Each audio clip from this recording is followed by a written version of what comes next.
Today, we are tackling one of history's greatest unsolved puzzles.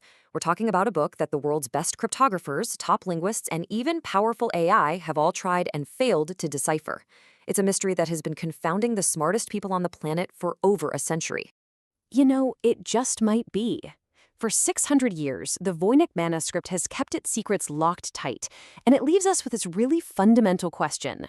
Are we looking at a profound hidden message, or is it all just an incredibly elaborate, meaningless prank?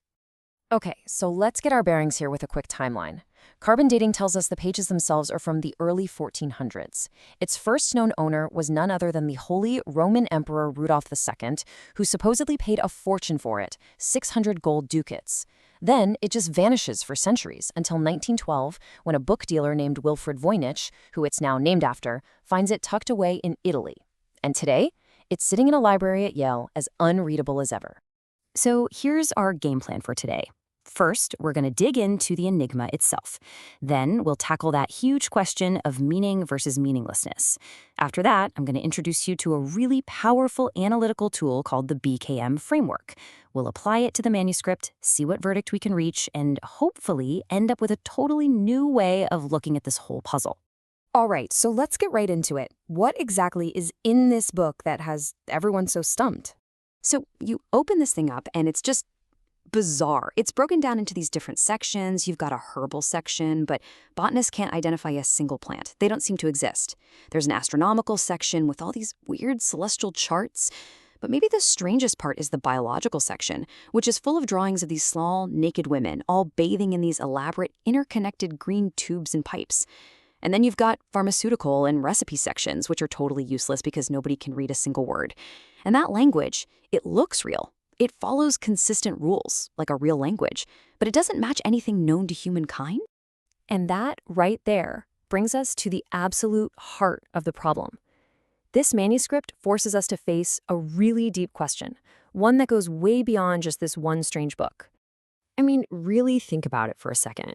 When you see something that's super complex and totally strange and you just don't get it, how do you know if you're looking at compressed genius, a hidden message, or just a really, really sophisticated prank? That is the challenge. And to even begin to tackle it, we need a different kind of tool. And this is where we bring in a really fascinating idea from neuroscience called the brain kinematics model, or BKM for short. Basically, it gives us a way to analyze systems of symbols, not by what they're saying, but by how they are built. It's a whole new way of looking at the problem. So the BKM framework starts by separating two very different kinds of what we might call nonsense. First, think about a dream. The language can feel totally chaotic, right? But it's coming from your subconscious, and it's trying to process real stuff. It's an honest signal, even if it's scrambled. Now, contrast that with a game, where the rules might force you to say things that are intentionally meaningless. That's a conscious choice. See the difference? One system is breaking the rules of language to save a hidden meaning, while the other one is avoiding meaning altogether as part of a strategy. Okay, so the BKM framework boils this down into three categories, or regimes.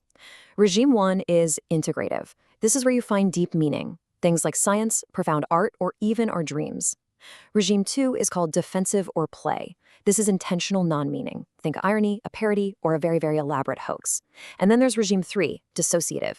This is basically a pathological breakdown, where the system creating the symbols just isn't coherent anymore. So here's the million-dollar question. How do you tell the difference, especially between a really complex game and a total system breakdown? The key, according to BKM, is something called repairability. Basically, can the system stop what it's doing, explain its own rules, and reconnect with reality? A person playing a game can say, okay, time out, here are the rules. A system that's truly broken, well, it can't. And that is the crucial difference. All right, so now we have this powerful new lens. Let's take this framework and apply it directly to the biggest theories about what the Voynich Manuscript actually is. Okay, let's look at the two main contenders. First theory, it's a real scientific text, written in a super complex code to hide dangerous knowledge, maybe from the church or other authorities. This fits perfectly into regime 1, the integrative regime. It's all about protecting a deep, hidden meaning. Theory 2, it's a brilliant, elaborate hoax, created just to be sold to a rich collector who loved mysteries and alchemy. This lands squarely in regime 2, defensive/play. It follows all these complex rules just to look meaningful, but it's really an intentional game of deception. So, what does the BKM framework tell us? Which one is it? This is where the analysis starts to get really interesting. The source material for this whole framework has this fantastic quote that just nails the two possibilities. It says, "Dreams break language to save meaning. Postmodernism breaks meaning to save the self." Think about that. A dream or a code might scramble the language, but it's doing it to protect a valuable message inside.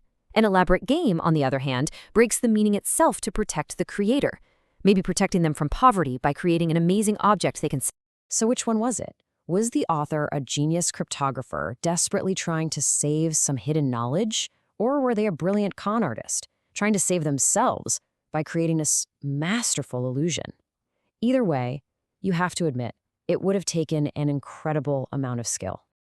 And this brings us to the BKM verdict. Now, while we still can't read the book, we can analyze its structure. And what we see is that the text is far too ordered, way too consistent and rule-bound to be the random output of a mind in breakdown. It is definitely not Regime 3. So that means the manuscript is almost certainly one of two things: a product of Regime 1, a real meaningful code, or a product of Regime 2, a masterful intentional game. Whatever it is, it's a sane and deliberate creation. And that leads us to our final and, I think, most important point. Because the real value here isn't just about solving one ancient mystery. It's about getting a new tool that changes how we think. So here's the big takeaway. We don't always have to understand the content of a message to understand the system that made it. The BKM framework gives us a way to look at the structure and dynamics of any symbolic system, whether it's a weird old book, a dream you had last night, or even a confusing cultural trend, and figure out if it's hiding truth, just playing a game, or simply falling apart. And that leaves us with one final thought to chew on. For centuries, we've been asking, what does the Voynich Manuscript say? But what if the more profound question has always been, what kind of mind, or what kind of game, was complex enough to create this in the first place? The answer to that question might just be the most valuable secret the manuscript has to give.